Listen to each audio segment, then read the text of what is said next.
Hello everyone! Today I'm going to review for you the YSL Fall 2012 makeup collection, and as you can see it is a pretty dramatic look with a red lip. So the collection has 3 new matte red lipsticks, and as you guys know I don't wear reds very often, but when I do I really fall in love every time, and these new matte formulas don't have SPF. A lot of YSL lipsticks unfortunately do have SPF, which irritates my lips, but these are so smooth and not too matte, very creamy and long-lasting. In fact, there's another red that I like so much, which is the Rock Red. I believe it's the classic one that a lot of bloggers have been talking about. It's a true, really bright red, and I think I might go back and get that one too. Obviously, this red is bright as well, but it's more of a warm, slightly orange red. The color difference is much more apparent in the swatches, which I will post in the video as well as on my blog, so just stay tuned for that. But I did want to announce that I will be reviewing the products first before getting into the tutorial, since it seemed like when I switched it for my Chanel video, a lot of you guys didn't like that. So again, I'm just going to review the products first, starting with the Permanent Nude Foundation. This is based around the Touche Eclat, the very famous YSL makeup product, the highlighter for cheeks, lips, and eyes. This foundation does come with a pump. It is a very large, long bottle, around the size that are longer of Dior Forever's glass bottles. I don't mind it too much. I wish it were a little smaller and a little more travel friendly, but that's okay, I can deal with it. I purchased the color B40, which I don't believe you can see, but I could have colored one size up to B50. I just felt that after this oxidizes, at first on the skin it's really light, just like the Touche Eclat is when you first put on the highlighter underneath your eyes, but it does warm up really well, and I will eventually lose the tan from summer, so I figured I would stick to B40.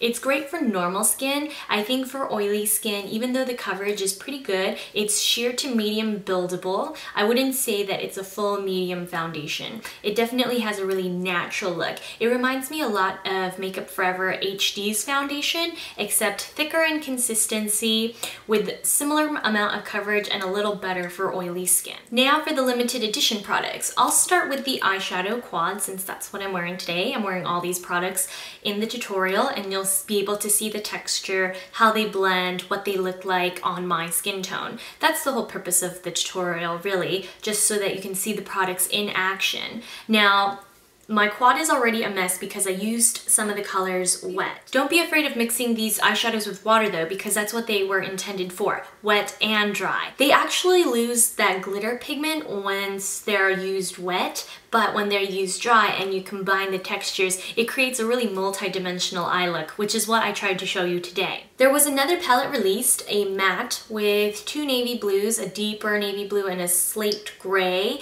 with a matte peach and I can't forget, and probably a taupey brown.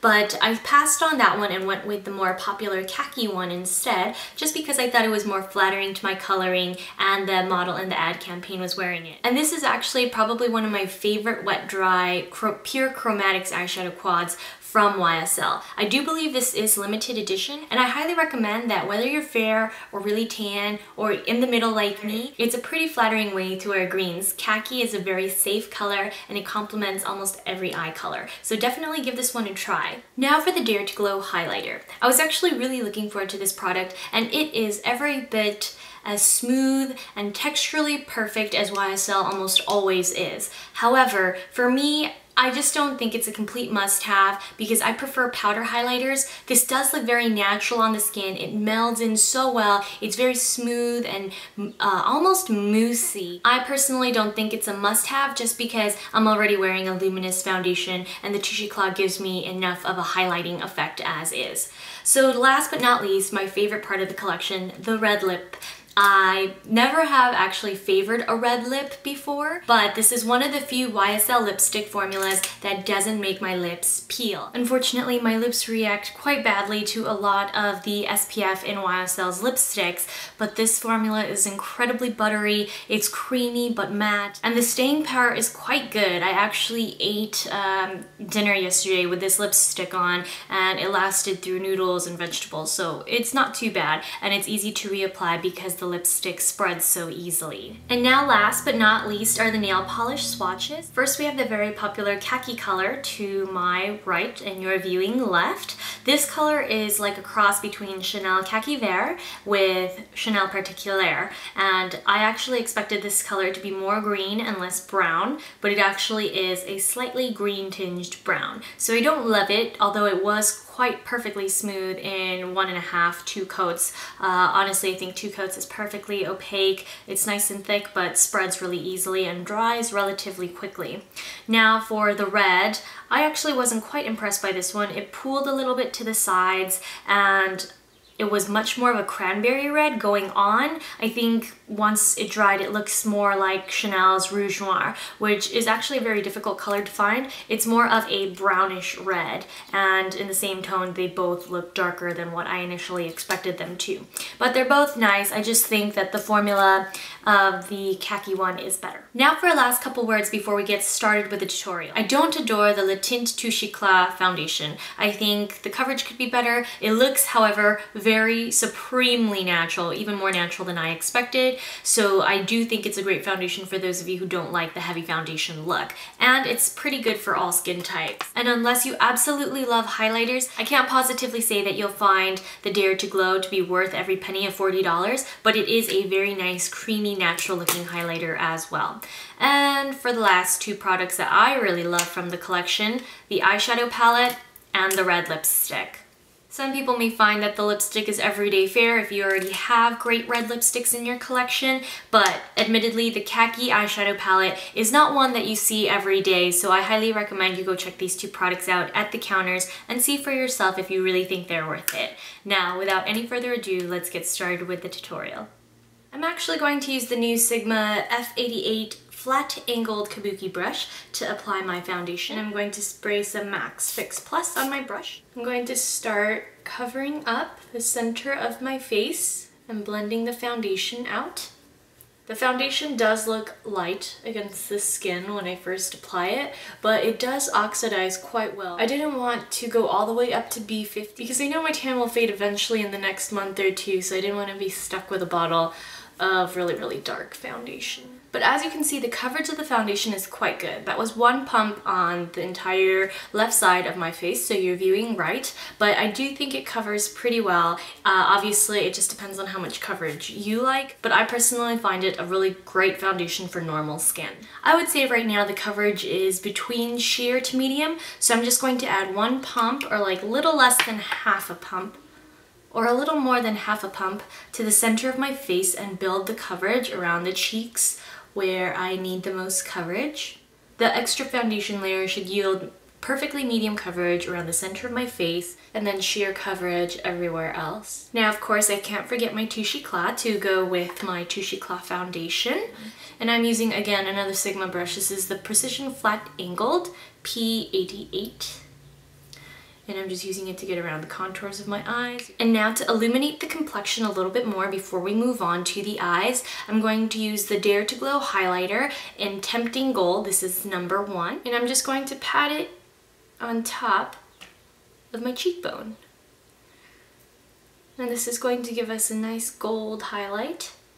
But of course it is very wearable and quite buildable, so you can either take it down a notch or build it up as you please. I love how it's not too gold and too warm. A lot of people find that gold highlighters tend to make their skin look sallow, but this doesn't at all. It just gives my skin a nice luminescence. Now I'm going to add a touch of bronzer. This is Honey Matte. The holiday collection did have a blush and bronzer in a very unique snakeskin pattern, but I did skip it because I have so many similar shades. Sometimes I just have to put my foot down and say no.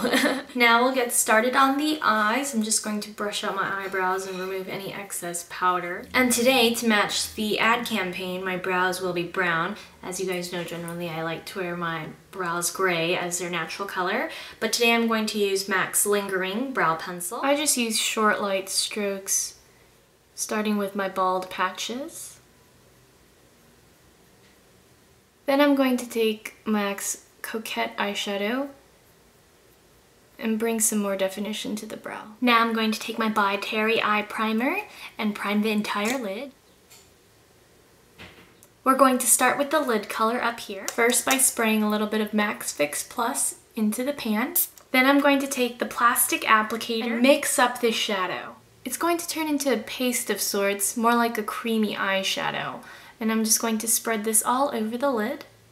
When you work with this eyeshadow wet, you do have to work quickly. So what I like to do is just scoop it up out of the pan and then apply it to the lid. Then blend it out with a finger to give complete color saturation. If you try to turn the eyeshadow into a paste while still in the pan, it actually dries out quickly and you can't get it to a creamier consistency that is better for blending. Now we're going to start mixing textures. I'm going to use this one here dry. This is more of a warm olive gold. And I'm just going to dip my applicator into the pan. And I'm just going to blend it into the crease right at the top of where the lid color ends. This way we're getting more gold and a little bit more sparkle out of the shadow. When you use it wet, you get more color, but when you use it dry, you get more of a multi-dimensional shimmer. So some people might not like the sheer pigmentation, but I absolutely adore the little glittery bits. So we're going to use this one dry, and I'm going to slowly bring the applicator up toward the brow bone, just following my eye shape.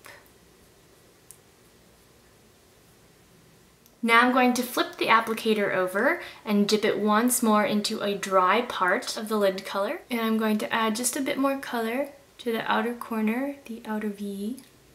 Now for the last wet shadow, I'm going to spray the dark green for our liner.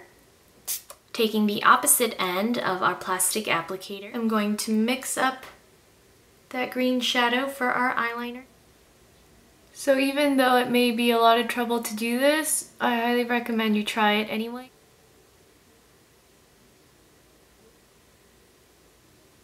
Phew! Now we're done, but we still have a little bit more eyeshadow to do. I'm going to take the smaller applicator tip and dip into the dark green. And I'm just using it to trace the outer lash line. Flipping it over, I'm going to dip into a dry part of the silver. And I'm going to pop it into the inner corner, blending it with the green. Now some of you might be curious, why didn't you use the silver wet? I actually find that the silver is too dramatic when used wet. If you wanted a really bright silver cream shadow to use all over the lid, this is perfect. But as an accent, it was much too strong and it took away from the entire khaki eye look. So I just left it dry and left it in the inner corner right here as an accent. So if you can see, I went ahead and put on some false lashes and mascara to complete the look. I hope you guys like it. It is pretty dramatic, but I do enjoy the way the khakis came together, and it's a great way to transition your makeup from summer to fall. Now we'll go ahead and finish up the rest of the face. So all we have left to do is line the lips.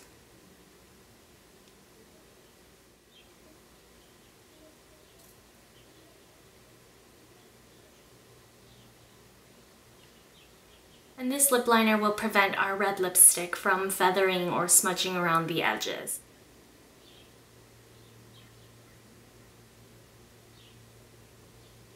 Now, I always apply lipstick straight from the tube. I know some people don't like to do that, but that's just my personal preference. And our red lips are complete. All it takes is a good lip liner, a steady hand, and a large enough mirror. And now that the lips are done, my fall 2012 YSL makeup collection coverage is complete. I hope you found the review and tutorial helpful, and I'll see you all very soon. Bye.